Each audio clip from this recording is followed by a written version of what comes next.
gracias por acompañarnos en estas dos entregas sucesivas, dos programas de Observatorio Cotidiano en su capítulo de economía, o de economía política, como yo prefiero llamarla. El agradecido soy yo. No. Y me da mucho gusto que usted reinicie sus trabajos televisivos. Muchas gracias. Décadas de servicio público, diría yo que ininterrumpido, de una asiduidad notable, servicio público en el gobierno y su sector público, pero también, y yo siempre, en la Organización de las Naciones Unidas, particularmente en la CEPAL, y siempre también en nuestra Universidad Nacional Autónoma de México, de la cual es usted doctor honoris causa. Mi mayor fidelidad ha sido con la universidad. Siempre he estado cerca de la universidad. Y así se le reconoce, pero se incorpora usted activamente al servicio público en Nacional Financiera, primero como subdirector, luego como director, y luego en lo que usted llama su salto mortal a la Secretaría de Hacienda y Crédito Público a finales de 1977, si no recuerdo mal. Y ahí encara usted los principios del llamado auge petrolero y al mismo tiempo la necesidad de adecuar, actualizar las finanzas públicas nacionales que manifestaban no solo rezagos, sino dislocaciones, desarreglos, y emprende reformas financieras y la reforma fiscal que se concreta en los acuerdos de coordinación con los estados, la incorporación de los municipios y luego la reforma del sistema bancario. Dicho en rápida síntesis, yo quiero aprovecharlo y explotarlo, como usted luego reclama, para que construyamos, en el tiempo breve con el que contamos en la televisión, una especie de gran telón para enfrentar luego el momento Trump y nosotros. Pero no sobra, yo creo que al contrario, nos ha faltado esfuerzos retrospectivos de recuperación de memoria. Y quisiera yo empezar por ahí, ayúdeme a recuperar la memoria a partir de aquellos años para no irnos demasiado lejos. Fueron años de gran entusiasmo, incluso de euforia, que luego acabaron en el desencanto, ¿no? Así es. ¿Cómo ve usted aquel servicio público, aquel sector público, aquellos planes de los que usted formó parte? Bueno, aquel servicio público se daba en un clima político, social y económico muy distinto al que se da ahora. Allá veníamos arrastrando periodos prolongados de prosperidad, con algunas zozobras, con algunos problemas, como las evaluaciones repetitivas a fin de cada sexenio o un poquito más. Pero de lo que se trataba entonces era de empujar el desarrollo de México, de empujarlo, de cubrir lo que no se había hecho con antelación y que era en esos momentos importante. Por eso se hizo la reforma tributaria. ¿Para qué se hizo la reforma tributaria? Para sostener y aún acentuar la progresividad del impuesto sobre la renta. En aquella época el impuesto sobre la renta, la tasa máxima del impuesto sobre la renta era 55% y a las empresas el 42%.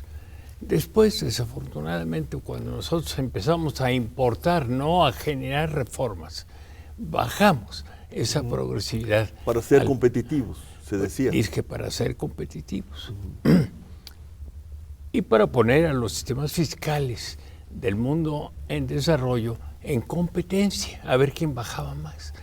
Bueno, y así bajamos la progresividad del impuesto sobre la renta al 28% y luego al 32%. Con eso, el fisco mexicano se debilitó notablemente. Y paralelamente, con las reformas posteriores para el libre comercio, se quitaron los impuestos al comercio exterior, de manera que por doble partida se debilitaron las finanzas públicas. ¿Usted diría que aquellas reformas que usted encabezó, que se dan en el contexto pues del auge petrolero, pudieron resarcirnos de lo que los editores del Colegio de México llaman la gran derrota de Víctor L. Urquidi y su proyecto de reforma fiscal de los años 60? O sea, ¿pudimos recuperar el tiempo perdido en materia de fortalecimiento del Estado? Recuperamos algo, no totalmente. No totalmente, ¿por qué? Porque había una serie de rémoras que había que solucionar y que tomaban tiempo consolidar. Por ejemplo, frente a la penuria habitual en las finanzas de las entidades federativas y frente a la respuesta burocrática de hacer venir a los gobernadores y a los secretarios de finanzas de los estados a la Secretaría de Hacienda a hacer cola por ayudas, nosotros diseñamos un sistema de reparto de la bolsa fiscal negociado con todas las entidades federativas. Pero hoy llegamos a un reparto que más que reparto parece disputa interminable por lo que le toque de las pizcachas fiscales a cada quien, ¿no? ¿Esa coordinación fiscal se mantiene, diría usted? La coordinación fiscal se mantiene, pero mal, porque necesitaba renovarse de acuerdo con el crecimiento disparejo de las entidades federativas. Y porque además, hoy la distribución que se hace a través del reparto de la bolsa tributaria está complementado con otra cosa, con entregas más o menos arbitrarias o con algún elemento de arbitrariedad del gobierno federal a las entidades federativas. Las aportaciones fuera del esquema de distribución fiscal que se hacen hoy suman tanto como el reparto de la bolsa fiscal, alrededor de 600,000 millones de pesos. En aquellos tiempos se habló un poco de continuación, a pesar de las conocidas o no conocidas también disputas de los finales de sexenio entre los presidentes y expresidentes y demás, se habló del desarrollo compartido, propuesta que se vería incluso reforzada en sus expectativas por la conversión casi de la noche a la mañana de nuestro país en un país petrolero, en condiciones de participar en el mercado mundial y de mirarse al tú por tú con las potencias. ¿Qué quedó de eso? Quedó poco. Yo diría que se retrocedió, porque el desarrollo compartido ha dejado de ser compartido para ser concentrador. De eso quedó poco. Pero en ese desarrollo compartido se trataba de ayudar a las entidades federativas, sobre todo aquellas que tenían un atraso comparativo, como los pequeños estados de Nayarit, etcétera, etcétera. Y se trataba de ayudar a aquellos donde estaban concentradas las inversiones petroleras, como las del sureste. Eso era de una parte. De otra parte, se intentó mantener la progresividad del impuesto sobre la renta. ¿Para qué? Para facilitar que el Estado tuviera recursos que revertir en materia de ayuda y compensación social. Y se empezaron a instrumentar algunos intentos de redistribución del ingreso. Por ejemplo, parte de la reforma tributaria consistió en eliminar el impuesto sobre ingresos mercantiles, que era un impuesto muy pesado en cascada, y en ese sentido, como en cada etapa productiva se cobraba sin ninguna deducción, resultaba muy regresivo, muy contrario a un reparto adecuado del ingreso. Y se sustituyó por el impuesto al valor agregado, que siendo un impuesto también regresivo, lo era bastante menos que el impuesto sobre ingresos mercantiles. Se dijo en ese momento que era inflacionario, que nos iba a meter en una ola de inflación sin fin e imparable. Así fue, porque todas estas reformas siempre tienen enemigos. Toda reforma favorece a algunos y perjudica a otros. Estos otros son los que se oponen a las reformas, a veces con razón, a veces sin mayor razón. Aquí de lo que se trataba era de modernizar la recaudación y hacerla menos regresiva. Y en ese sentido, hacerla más sensible a la ayuda del desarrollo social del país. ¿Y se pudo avanzar en materia de gasto? Que es ahora parte de, digamos, de los componentes de la disputa presente. Sí. Digo, hoy se va desde quienes proponen que ya no haya gasto público, digamos, para ponerlo en un extremo caricaturesco, a quienes exigen que no se gaste si no demostramos que sabemos gastar. Bueno, se hicieron varias cosas.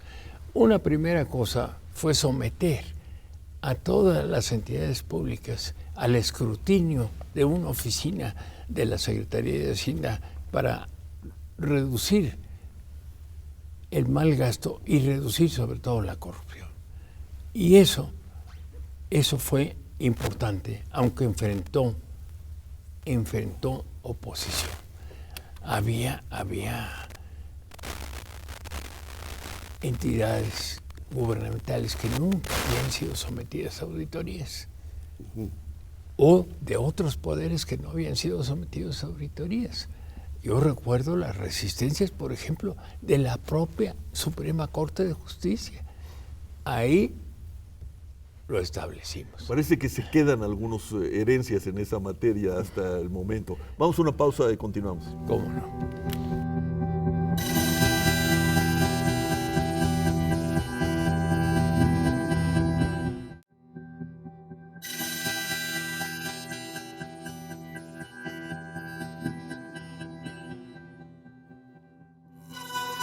Maestro Ibarra, usted deja el gobierno federal en 1982. Así es. Deja usted la Secretaría de Hacienda, luego vuelve al calor de la nacionalización de los bancos y dirige usted uno de ellos, ¿no? El Banco Nacional. El Banco Nacional de México. Pensando en aquel momento, y ya no solo en una coyuntura específica, recordé, ahora que estaba yo viendo qué íbamos a hacer hoy en este programa, recordé una frase que siempre me ha parecido muy interesante de un investigador norteamericano que escribió un libro sobre el desarrollo mexicano, que se llamaba Roger Hansen. Y él hablaba de la Alianza para las Ganancias, the Alliance for Profits, en México, un poco contraponiéndola a la idea kennediana de la Alianza para el Progreso. ¿Usted le tocó vivir el fin de esa alianza para los beneficios? ¿Usted diría que esos años son, al final de cuentas, el fin de un gran compacto de relaciones público-privadas, burocracia dirigente,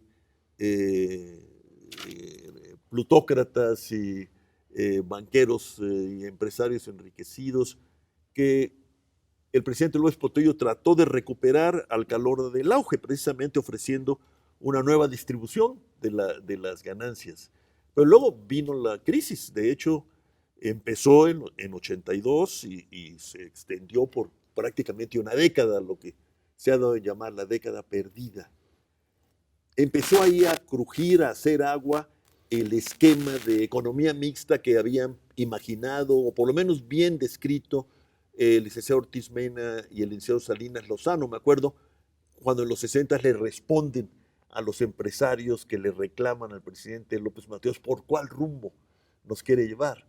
Ellos hacen una respuesta que a mí me parece muy interesante todavía hoy, y ahí describen lo que ellos entienden, al final son los gobernantes, ¿no?, por economía mixta, por una economía mixta que creen que esa es la fórmula para México.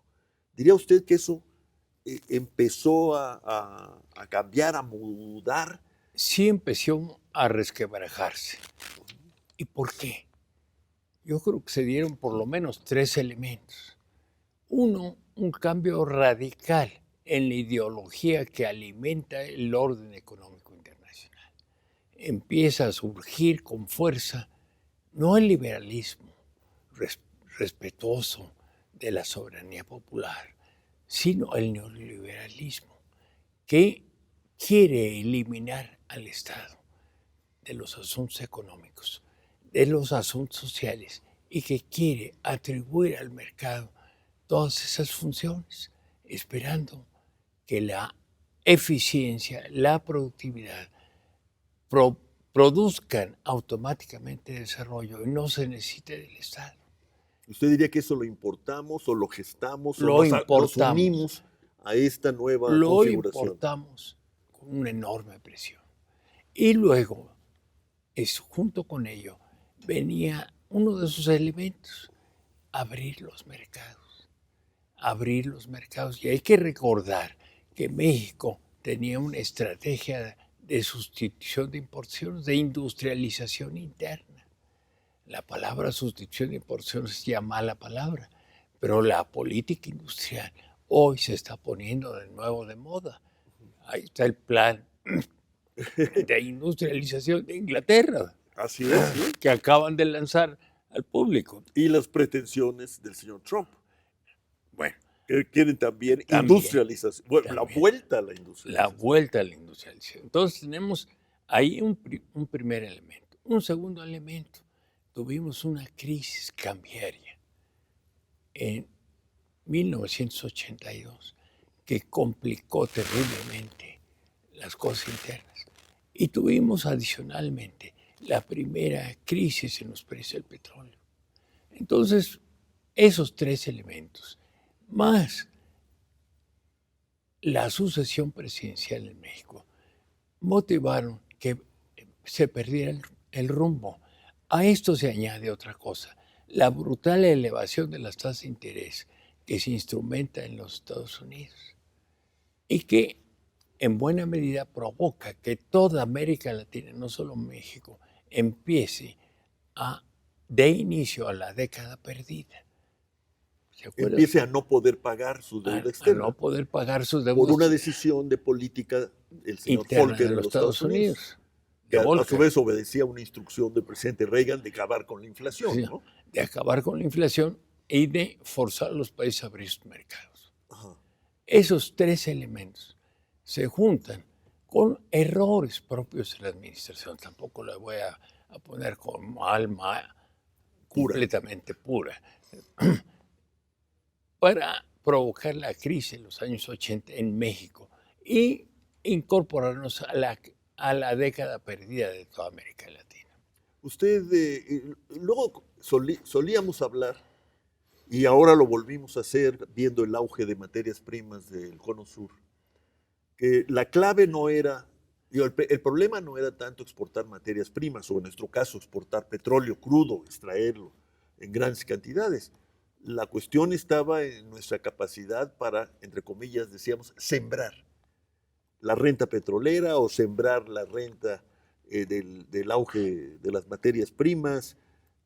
¿Qué diría usted viéndolo en retrospectiva? ¿Sembramos? No, no sembramos, desembramos. Vea usted, ¿qué quería hacer México en aquella época? Industrializarse, hacer más denso su tejido industrial. Y por eso desde Nacional Financiera lanzamos el programa de fomento a los bienes de capital, que era una gran falla. La sustitución de importaciones había comenzado con la producción de bienes ligeros de consumo. Se empezaron a producir algunos bienes intermedios, pero había que darle un impulso para trabar eso y hacerlos menos dependientes del exterior. Esa idea estuvo presente en toda América Latina y estuvo presente en la idea de la integración regional. La integración regional, ¿qué pretendía? Industrializarnos aprovechando el mercado interno, los mercados internos limitados de cada país y hacernos, en ese sentido, menos dependientes, más independientes en lo económico y poder instrumentar entonces de consumo, políticas de industrialización y políticas de apoyo social. ¿Y usted diría que eso se dejó atrás, se echó por la borda, se le puso entre paréntesis?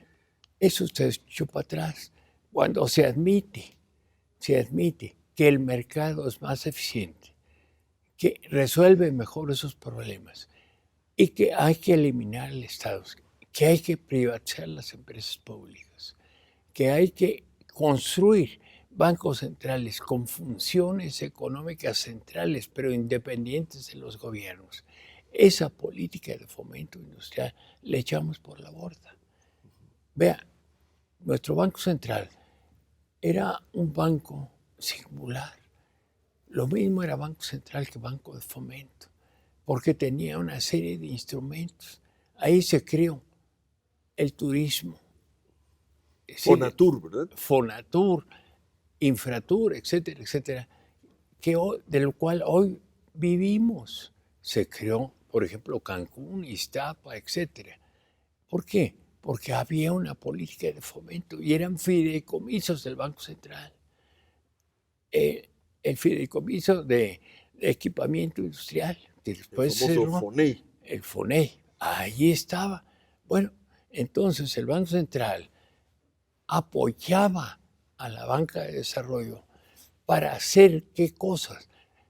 Uno, grandes proyectos de transformación productiva, como toda la industrialización básica de industrias pesadas o química pesada, y luego apoyar a toda la chiquillería de las pequeñas y medianas empresas que necesitaban desde asistencia técnica hasta lugar donde ubicarse.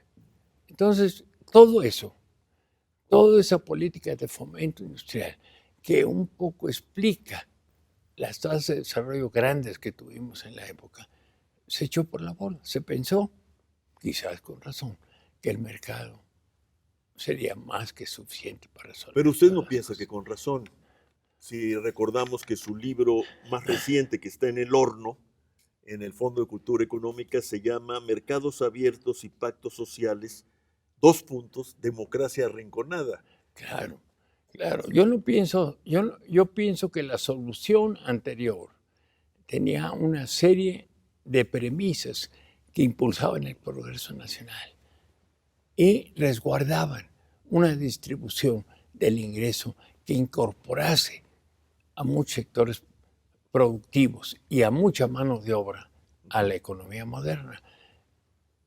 El nuevo esquema no lo hace. No lo hace. No lo hace. Desafortunadamente no lo hace. En su mini memoria, maestro, en que inicia este libro que hicimos muchos amigos y colegas suyos en su honor a los 80 años, pensar a David Ibarra Muñoz, habla usted de que sin arrepentirse, me da la impresión, al contrario, y lo estamos constatando ahorita, sin arrepentirse de su paso por el servicio público en el Estado. Habla usted que, sin embargo, eso implica un desahorro intelectual, porque se deja de leer, o supongo que se deja de escribir. ¿Qué diría usted en estas décadas en las que está más bien en el servicio público siempre, pero en las Naciones Unidas y desde luego en nuestra Universidad Nacional? ¿Se refinanció? Con grandes dificultades. Pero espéreme, el servicio público es muy demandante. Exige muchas horas de trabajo, de dedicación, de estar pensando en los problemas, de estar hablando con gente de distintos sectores. Vea, por ejemplo, cuando nosotros iniciamos la reforma fiscal de la década de los 70, hablamos con trabajadores, con empresarios, con partidos políticos, con diputados, con senadores, incansablemente con gobernadores de los estados. Y así pudimos ir formando un consenso que luego aceptó las cámaras de diputados y de senadores. Eso es muy demandante. Es tiempo que ya no puede dedicar a la lectura, a estar al día. Entonces, por eso es que hay un empobrecimiento en los insumos intelectuales de los funcionarios públicos. Yo no sé si ahora se produzca o No, trabajar menos. pero da la impresión de que se recuperaron.